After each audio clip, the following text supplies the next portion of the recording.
Chapter 529 to 530. I must say, a Matsukami organization sure is fascinating, and the members of your organization are quite self-confident. Despite the condition you are in, you still believe that you can turn the situation around, Obito said with a slight smile, as he slowly walked towards Fujin step by step. Cough, cough. Puke. Fujin was continuously coughing out blood and struggled to back away. It's just that this Fujin clone has already reached its limit. All four limbs are already numb and unresponsive, and there are also a lot of fractures in the body's skeletal structure. Therefore, the speed of retreat is much slower compared to Obito's. Seeing this scene, Obito had more confidence in the situation and said, "After getting rid of you here, I can also breathe a sigh of relief." Although Obito is constantly walking towards Fujin, he has not dropped his vigilance. He has experienced a similar situation before against Homusubi of a Matsukami. Therefore, Obito is extremely cautious and has been constantly observing Fujin's state to make sure that the Fujin in front of him is really the real Fujin, not a clone or some kind of trap like the last time. On the other side, seeing that Fujin has basically lost even his basic ability to move, Kurenai, who had just crawled out of the pit, was really worried. After a bit of deliberation, she made up her mind and decided to rush there in order to assist him in any way possible. Kurenai also knows that even if she rushed there to assist Fujin, she would actually be of no use. Given her meager strength, at best she would be a momentary distraction for Toby and immediately die at his hands. Despite knowing this, she could not remain indifferent and watch Fujin losing his life in front of her. After all, back when her life was in danger, Fujin did his best in order to save her. Therefore, Kurenai must do what she can, even if it costs her her life. But just when Kurenai was about to rush there, Kuroto, Shadow Clone, appeared beside her, pressed his hands on her shoulder and whispered, "Don't rush there without a plan. Beside, even if you go there, it wouldn't have much help." Kurenai was irritated. "So what do you mean? Should I just watch him die and do nothing after all he has done for us?" Kakashi on the side coughed slightly and said, "Cough. I agree he has done so much for us and protected Konoha against such dangerous adversaries, no matter what his identity.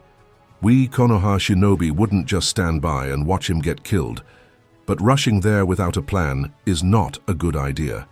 Leave this job to me and my subordinates. We have trained specifically to fight against Toby." Kakashi has long seen that Kurenai and Fujin seem to know each other, and their relationship is more than just acquaintances. Kakashi doesn't know about Fujin's thoughts, but he can see that Kurenai seems to have unusual affection towards Fujin, so he understands that now that Fujin's life is in danger, Kurenai is really worried. Therefore, Kakashi didn't try to argue with her or stop Kurenai. Instead, he took the job of rescuing Fujin upon himself and his tactical team, who have trained specifically to fight against Toby fellow. Listening to Kakashi's words, Kuroto, Shadow Clone, was speechless and couldn't find a suitable reason to stop Kakashi. On the other hand, Kurenai bit her lip in unwillingness and said, "I have never hated my incompetence like I do today." Kakashi turned his gaze towards Toby in the distance and said, "Don't be discouraged so early. We are still young, and as long as we are willing to work hard, we would be able to become strong just like them. But to be able to do so, we need time. Therefore, we must survive tonight, not only for our individual objectives, but also for those who have died protecting us. This is our responsibility, therefore, we must not carelessly throw away our lives."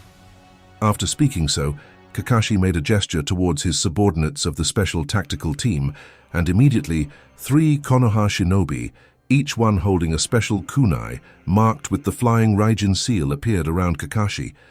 Each of the 3 of them had a firm expression, and they are determined to kill Toby tonight after all.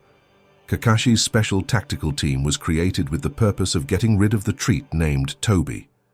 To complete this objective, Sandaime Hokage went as far as to break the traditional norms of the village, and regardless of contribution or merit, as long as a shinobi showed sufficient talent in time and space jutsu, he was made eligible to learn flying Raijin jutsu and become part of the special tactical force. It was also this bold move Sandaime-sama that 3 shinobi, excluding Hatake Kakashi, managed to learn flying Raijin Jutsu among the nearly 10,000 shinobi in Konoha village. Of course, these 3 shinobi are not the 3 members of the Hokage Guard platoon who were taught the flying Raijin Jutsu by Yondaime Hokage Namikaze Minato. These 3 are different and managed to grasp flying Raijin Jutsu to some degree. However, the problem is that the training time has only been a few months, and also because their talent is not as good as Namikaze Minato, so even Kakashi has barely mastered flying Raijin Jutsu to the level of intermediate mastery, far from reaching the level of proficiency of Yondaime Hokage or Nidaime Hokage. Of course, Sandaime is confident that as long as they are given enough time, these 4, especially Kakashi, will be able to master flying Raijin to a very high level of proficiency. But then again, they don't have enough time on their hands. Now that Fujin's life is in danger, they have to take action against Tobi in order to protect Fujin. Kakashi knows that if Fujin were to die while protecting Konoha, and the Konoha shinobi did nothing to protect him, there's no telling how will Amatsukami respond to this. One Akatsuki organization is already more than what Konoha can handle. If Amatsukami also declared enmity on Konoha because of this reason, then the village will be done for. So, whether it is for Kurenai's sake or for Konoha's sake, Kakashi's special tactical force must take action against Tobi and protect Fujin. Of course, Kakashi didn't bother to explain the ins and outs of this matter to the others, and after just a brief nod towards Kuroto, Shadow Clone, he rushed towards Tobi. The brief nod of Kakashi towards Kuroto simply meant, "My team will distract Tobi. In the meantime, your team will rescue Fujin." Kuroto understood what Kakashi meant and nodded towards him. Whether he will rescue Fujin or allow the rescue of Fujin is something only he knows. Back to the battlefield, wheesh, wheesh, wheesh, wheesh. With the sound of cutting through the wind, several special kunai marked with the flying Raijin seal were shot towards Tobi, blocking his route towards Fujin. Tobi obviously did not care. In fact, he had a mocking grin under his mask and allowed the 4 kunai to phase through his body. As Fujin noticed Kakashi's special tactical team coming to the battlefield to interfere with his plan, he can't help but curse inwardly, "Kakashi, you idiot! What the hell are you doing? Don't get in the way, or else the carefully laid plan will result in failure. And what the hell is my shadow clone doing not stopping Kakashi?" Although Fujin thought so, he didn't bother to speak anything and continued to back away while enduring the pain and discomfort. The objective is obviously to bring Obito in the perfect range where his back will be facing Itachi's side. Whoosh, whoosh, whoosh. And while Fujin was backing away, several silhouettes appeared around Tobi at the position where the flying Raijin kunai were placed and surrounded Tobi in a 3-sided siege formation. At normal times, Tobi wouldn't mind playing with them, but currently he has a much more important objective of catching Fujin, so he didn't bother to waste his time. Using perfect opportunity, he quickly deactivated intangibility. The moment he activated intangibility, he used his long-distance kamui to transfer half of a shinobi's body into the kamui dimension. At the same time, he also used short-range kamui to rain down shurikens on another Konoha shinobi. And Tobi didn't stop there. While the 2 Konoha shinobi were resolved using kamui, he also weaved hand signs, and instantly tree roots appeared out of the ground at the foot of the 3rd shinobi, entangled his body, and started sucking away his life force at a speed visible to the naked eye. Chirp! While the 3 members of Kakashi's special tactical force were killed by Tobi in a flash, one of the kunai marked with a flying Raijin seal exploded into white smoke, and immediately a sharp, piercing sound of thousands of birds singing resounded behind Tobi. Before the attack even came, Tobi seems to have already predicted it and entered an intangible state, causing Kakashi, who was using a sneak attack from behind him, to phase right through him, and the moment Kakashi phased through him, Tobi used wood-style cutting technique on Kakashi, which resulted in 2 sharp wooden spikes to penetrate Kakashi's body, as a result decapacitating him in a single move. Then Tobi again entered the intangible state. Seeing that Kakashi's special tactical team was dealt with such speed and fineness, even Fujin took a cold breath and can't help but admire. Obito seems to have improved his combat skills.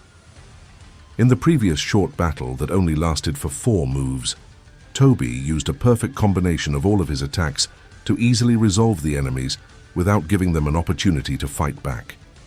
There were no wasted movements, and each attack dealt with an enemy in the perfect sense.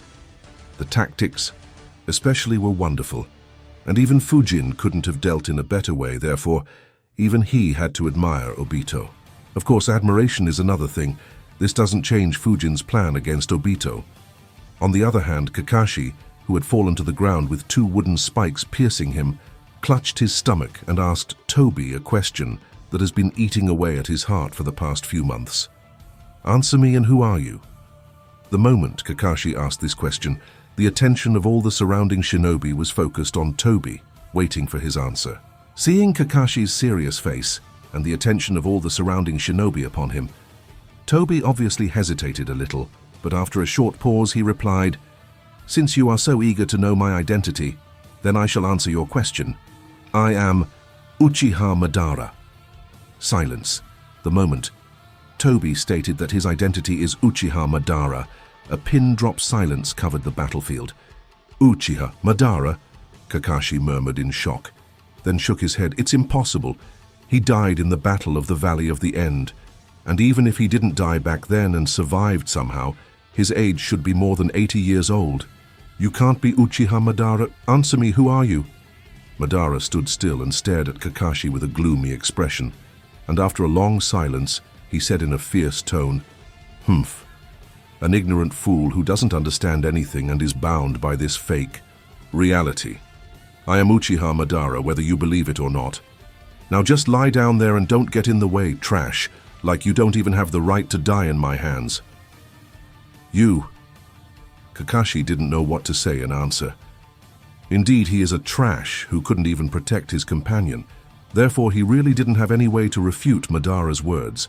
Seeing Kakashi's silence, Madara no longer paid any attention to Kakashi and stepped towards Fujin.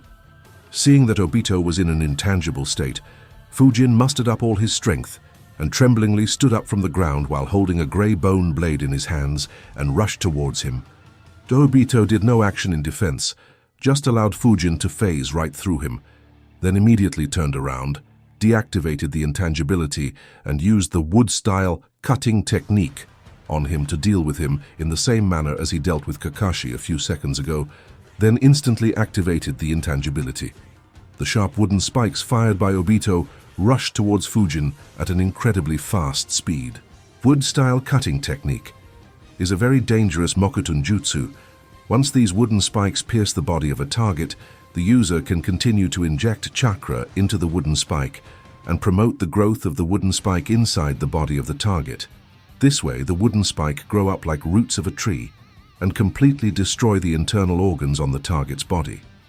Because of the cruel way of killing the target, wood-style cutting technique is considered a very vicious ninjutsu. The wooden spikes fired by Obito rushed towards Fujin and hit his back. Ding, ding, ding. The moment these wooden spikes collided with Fujin's back, a muffled crashing sound echoed.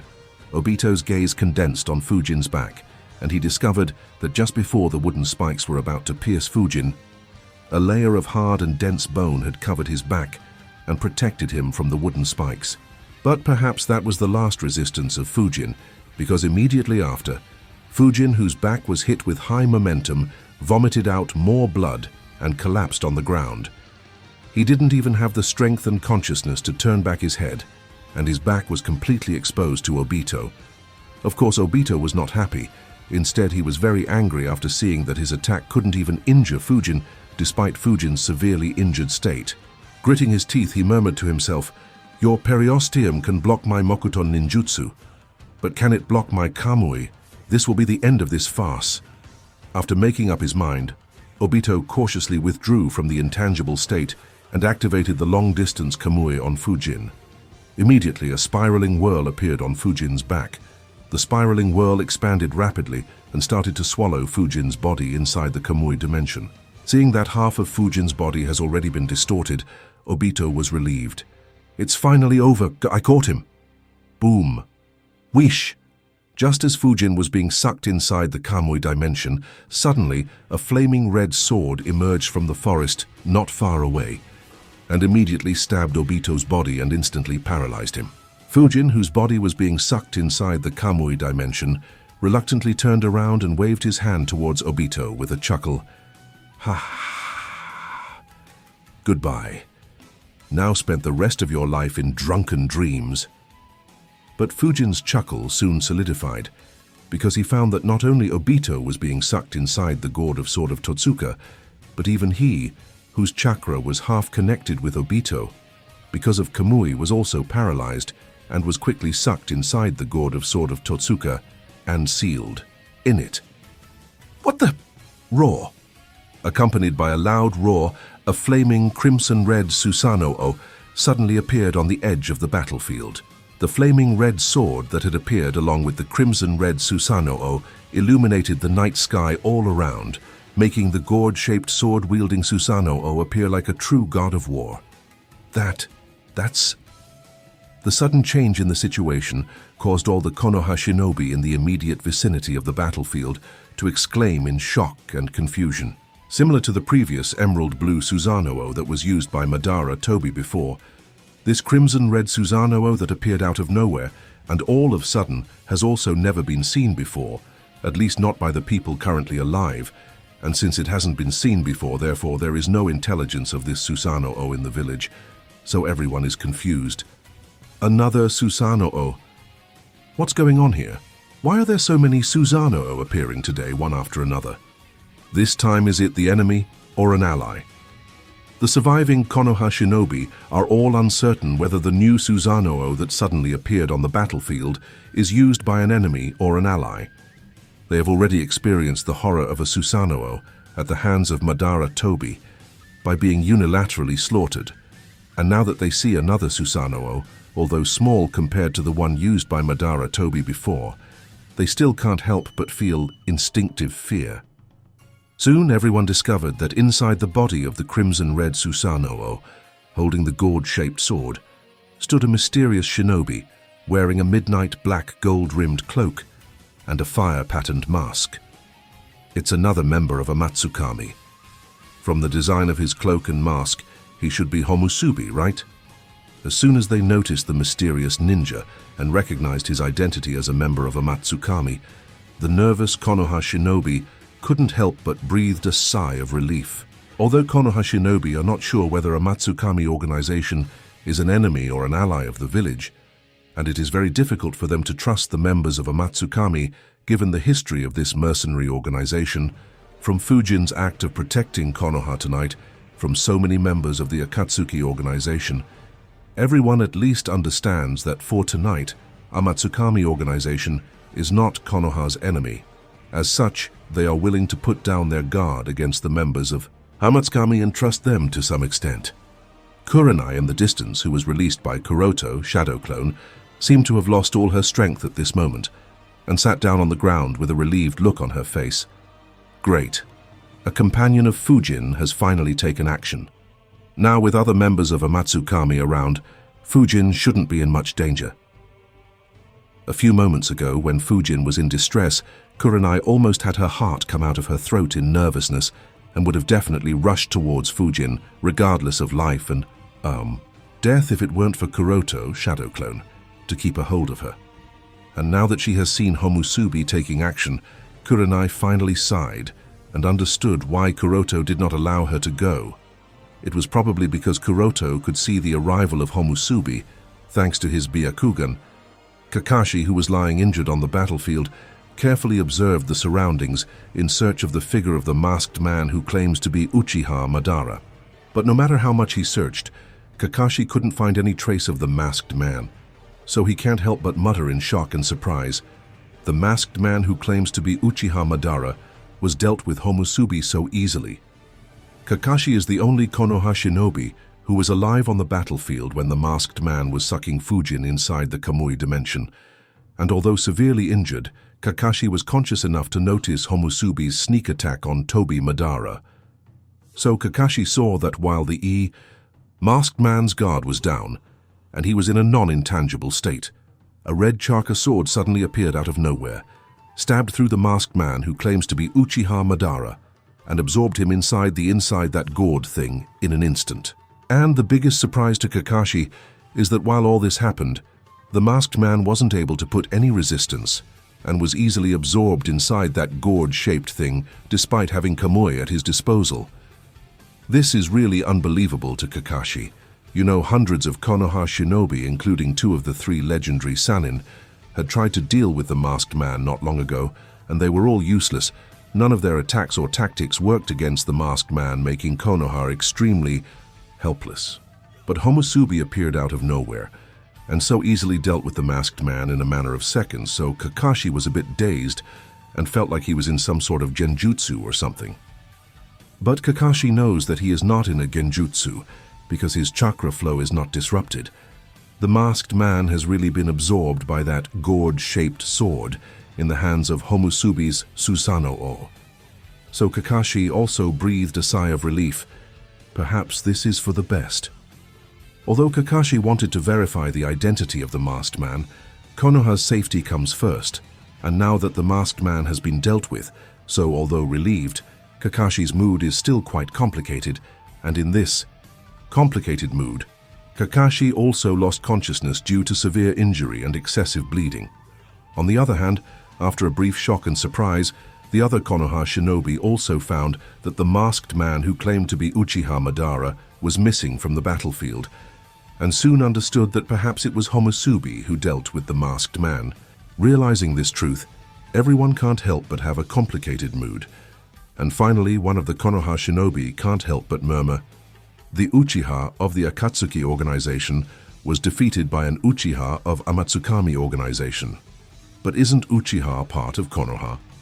Listening to the murmur of that particular shinobi, the other Konoha shinobi were quite embarrassed, as the situation before them is indeed a great irony for Konoha. Uchiha clan is one of the 2 founding clans of Konoha village, but now the situation has arisen to such a point where Uchiha clansmen are fighting against each other for foreign organizations and not for the Konoha village. Kuroto, Shadow Clone, was speechless and didn't know how to answer. Even the Shadow Clone didn't think that Fujin would be absorbed by the sword of Totsuka, and so in response to Kurenai's question, he could only look in the direction of Homusubi with an unbelievable expression. Not to mention Kuroto, Shadow Clone even, Itachi, who was wearing the Homusubi disguise, was surprised by the sudden turn of events. The previous set of tactics was discussed by Fujin, and through the medium of a genjutsu. After Itachi informed Fujin that he has successfully obtained the sword of Totsuka and Yata Mirror, the 2 planned out the layout to trap and seal the masked man. Of course, to trap and seal the masked man there must be suitable bait, so that the masked man would get hinged and make himself tangible. Fujin knew very well that apart from himself, there was no bait on the entire Konoha battlefield that would make Obito drop his guard. And knowing this full well, Fujin acted as the bait to lure Obito out of the Kamui dimension. Fujin was convinced that as long as he is injured and helpless, Obito would never let go of the opportunity and try to get rid of him or capture him. This is not only because Obito needs all the intelligence of Amatsukami he can in order to deal with the threat of the mysterious Amatsukami organization that is probably the last hindrance in his project Tsuki no Mi, but also because of the individual strength of Fujin, which is too high for him to ignore him. In terms of close combat skills alone, Fujin can fully suppress and defeat Hiriko, who possesses 5 Kekkei Genkai, including Swift Release, Sharingan, Steel Release, Dark Release, and Storm Release. In terms of ninjutsu, Fujin can use Magnet Release, Typhoon Release, as well as other nature release jutsu. Since Scorch Release has not been actively used by Fujin, therefore, nobody is aware that he has also mastered Scorch Release Kekkei Genkai. Not to mention the horror Shikotsumyaku of Fujin, which is incredibly powerful, against which even the perfect defense of Susanoo can't compete, and Obito has personally experienced the horror of those grey bones that can even break through his complete body Susanoo. With all these skills at his disposal, although not perfectly immune, Fujin is still fast, strong, and versatile enough to threaten Obito. Therefore, Obito can never allow such a strong enemy to stay alive, and would definitely not let this opportunity go to waste when Fujin is in an extremely weak state.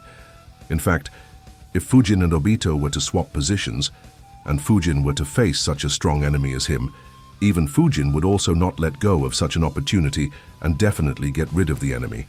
After all, There is no telling if such an opportunity would be available in the future or not, so it is better to get rid of the enemy so as to avoid future troubles. The result was exactly as Fujin had expected. Even Obito, with his cautious and vigilant personality, couldn't hold back and deactivated his Kamui intangibility in order to transfer Fujin inside the Kamui dimension. And the moment he did so, Homusubi used that opportunity to make the pre-planned sneak attack. Everything went smoothly. The sneak attack succeeded, and Obito was sealed into the sword of Totsuka. But a small accident also happened. Neither Fujin nor Homusubi expected that when Obito used Kamui on Fujin, the chakra of the two would be in a linked state. And in this linked state, when Obito was sucked inside the gourd of Sword of Totsuka, Fujin too was inexplicably involved and was also sucked inside Sword of Totsuka.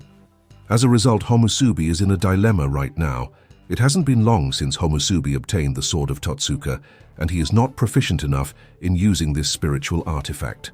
Therefore, he is not certain if he can release Fujin while keeping the masked Uchiha sealed inside. What to do now is a real problem, and since there are no other members of Amatsukami around for him to consult to, so he is not sure whether to release Fujin or not. After all, the masked Uchiha was successfully caught. Once does not mean he can be caught the second time. At the edge of Konoha village, looking at Obito was stabbed by a red chakra sword and disappeared without a trace. Black Zetsu, who was hidden in the shadows, frowned. This is troublesome. I didn't expect them to be able to find the Sword of Totsuka.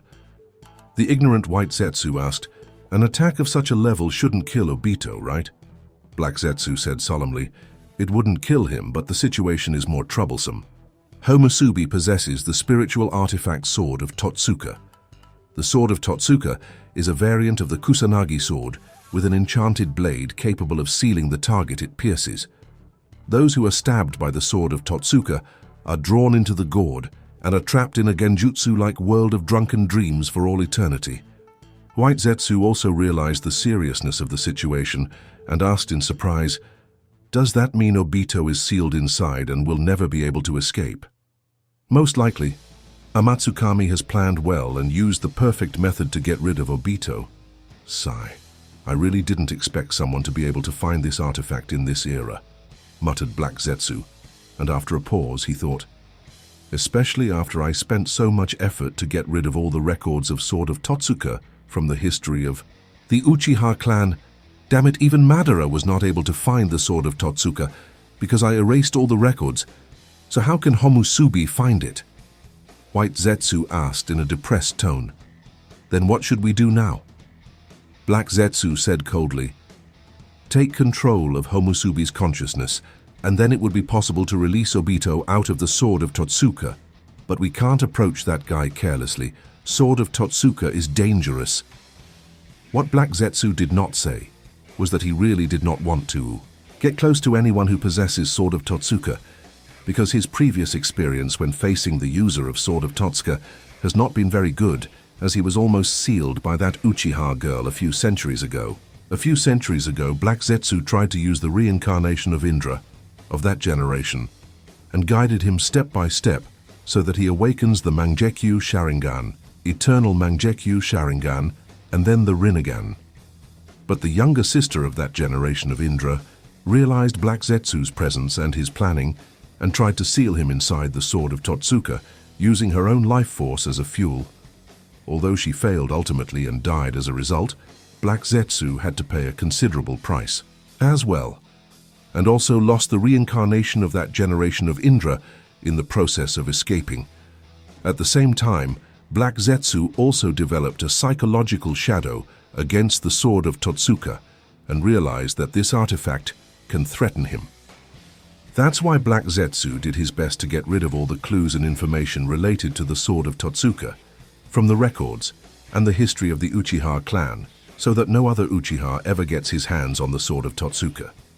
But it seems that luck is not on his side, and someone really managed to get his hands on Sword of Totsuka.